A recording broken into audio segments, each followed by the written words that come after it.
was killed in this attack. It was announced by Hezbollah, but we didn't know how he died or when his funeral is going to happen. But today, we heard that early in the morning that the paramedics that recovered his body, they said that it was intact. There were visible injuries, but it was intact, meaning that he died from a shock wave that took place from that bombing that took place in the Hezbollah's headquarters in the Dahieh district of Beirut in the southern suburb, which is a stronghold for Hezbollah.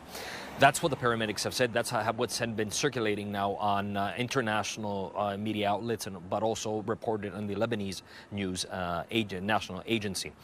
We do know also that other high members were killed. One on Saturday, the day after Nasrallah was attacked. Ali Karaki, which is a high commander actually in the Hezbollah organization, second in command after Nasrallah. He was responsible for the South Command operations taking place on the southern part of the border with northern Israel. But also Nabil Kaouk, which is a prominent council member of Hezbollah, was also killed on Saturday's attack. So we're talking about in a span of 2 days, 3 very strong, prominent figures were killed by the Israeli forces. And in the previous days, in the past 10 days, there are another 2 or 3 were attacked and killed. In the area right behind me, which is Dahieh, there has been 5 to 6 attacks in the past 10 weeks, targeted specific members of Hezbollah. Those, in a period of 10 days, there's a lot of people that were killed. And now the question is, who's going to be the next one that's going to lead the organization? Of course, the person who will lead is going to have a lot of pressure coming at their spots from the United States and Israel.